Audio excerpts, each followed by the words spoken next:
Dear Battle Brothers and Sisters, this is case number 13OCT2017, case name The Evil Within 2. Here is the official statement of the developers. Detective Sebastian Castellanos has lost everything, including his daughter Lily. To save her, he must descend into the nightmarish world of STEM. Horrifying threats emerge from every corner and he must rely on his wits to survive. For his one chance at redemption, the only way out is in. Let us put these words to test, shall we? The story follows Sebastian Castellanos, a protagonist of the first game, and things are not going well for him this time around. Losing his daughter in a house fire, then getting estranged with his waifu while nobody believed him that Mobius and STEM are real, he did what any self-respecting man would do. He became a raging alcoholic. But before developing cirrhosis and drinking himself to an early grave, he is approached by another returning character, GREENMAN, who tells him his daughter is still alive, she's been used as a human battery for STEM 2.0 and he needs to save her. As declared by Imperial law, I'm not allowed to spoil the story, but let me just say it is a decent one and nicely done, no objections on this front. Graphics are alright, there is quite a few settings you can tweak, although my cogitator, particularly RTX 2070, was struggling on anything above normal. Fans were going full throttle all the time like AdMax visual processor cooling unit after seeing a toaster at work. In my opinion, optimization has been very poorly done, but then again, like its like the previous game, it is just another shitty console port. Omnisaya is definitely not pleased. When it comes to music, it's very forgettable. Your usual modern horror movie score focusing on ambient noises rather than music itself. Because of this, majority of it falls flat after a while and you can't even tell the difference between staggering 55 tracks. For the sake of transparency, some of them do sound different, but it's very few and far in between, reserved for specific occasions within the story. Majority of the soundtrack is as per the following exhibit H20.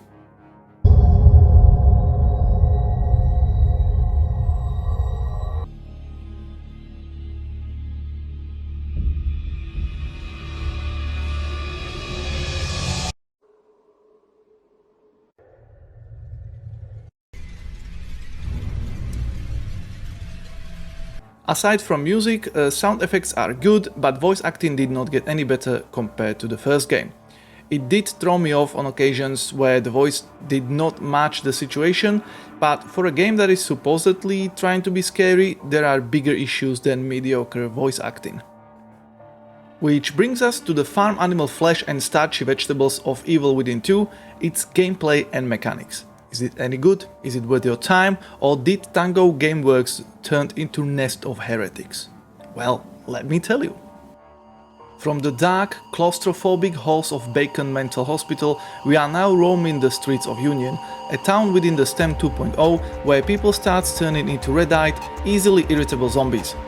Same as Unity game developers after trying to bug fix their game using a YouTube tutorial.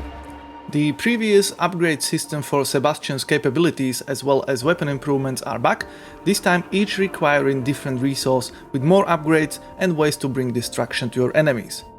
And this is where the game takes a turn for worse, in my opinion. While the first game was brilliant in a way of inducing horror, feeling of being always weaker than your opponent, never having enough resource to easily dispose of everybody in your path, and many times you would find yourself fleeing like a little biatch from basic enemies, because you needed to save bullets for real monsters, the Evil Within 2 goes completely the opposite way. I think the whole experience of coming to the STEM for our second ride is perfectly encompassed in this scene from Watchmen. None of you seem to understand. I'm not locked in here with you. You're locked in here with me! Union is teeming with loot and enemies that can be easily disposed of without use of guns, and that gives you plenty of resource to deal pretty much with anything the game throws at you. Except one enemy, who I'm not going to spoil, but that one makes sense. I mean, makes sense why it is unkillable, although I had no idea why she was brought back from the first game, because she did nothing to expand the plot or bring anything new into the game, and felt more like a gaming time padding than anything else. Enemies' abominable intelligence is a joke. Once discovered, you just run into the bush in front of them and they will turn around and go back to whatever they were doing before. So even if you screw up your stealth, just turn around the corner, give it a few seconds and try again. Most of the time I was just crawling around, knifing anything that moved because it was just fun. Another option would be either outrunning everyone or shoot your way through Doomslayer style.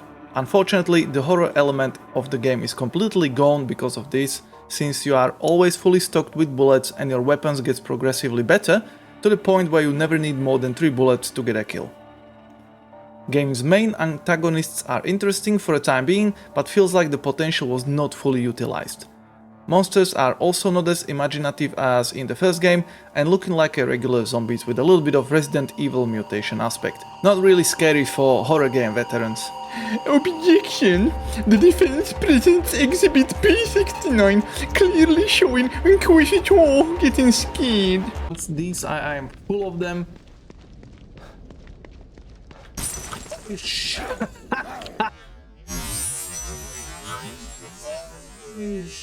Alright, you nerd, there was that one jump scare that got me, as I was not really paying attention to the corpse in the front seat but rather to a Twitch chat. I give you that. Still, that hardly makes Evil Within 2 a horror game. As I have been told, developers were trying to go for the Resident Evil 4 vibe, but that meant turning a horror experience into an action game. Total opposite of horror. Quite like Resident Evil 4, so I guess in that regard the devs were successful in what they were aiming for? Since back in 2017 open world games were becoming more and more popular, Evil Within 2 suffers from this, but only partially. More on that later. The sequel also offers a couple of side quests that usually rewards you with new piece of gear or a backstory, but it detracts from the main mission of the game, saving your daughter. Which brings me to Exhibit E27, scripted gameplay.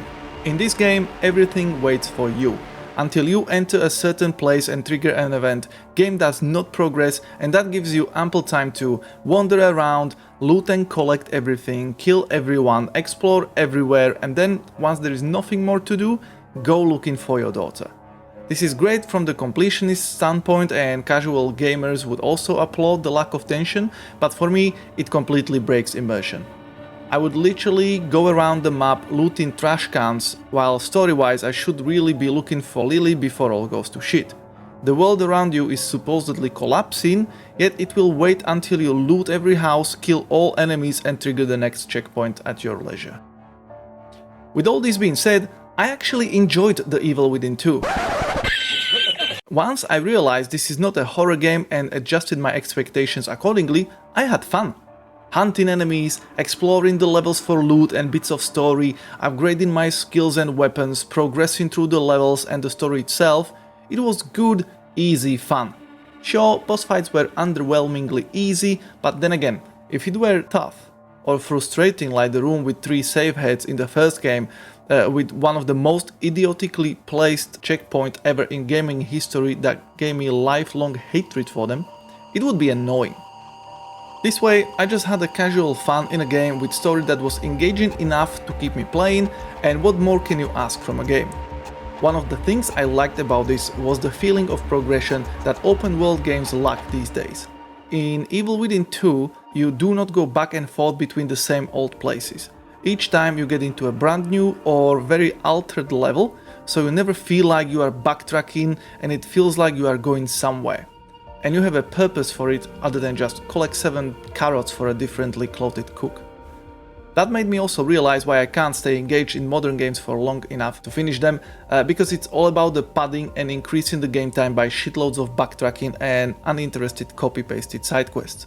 In this regard, Evil Within 2 nailed this, and I never felt like dropping the game because I would feel like I have been here before, done that 50 times and can't be asked anymore. Well done, Tango Gameworks. My dear battle brothers and sisters, by the power vested in me by Ordo Ludus, I proclaim this game as worthy of your time, and it can be distributed freely amongst the populace of the Imperium. While losing the horror element and, as usual with the sequels, focusing more on casual gamers and action elements, the overall experience is quite pleasant. I am happy to give the Evil Within 2 a purity seal of approval, and if you are looking for a game to keep you busy before your next overhyped AAA bug-ridden shitfest of a game drops, why not give this one a try?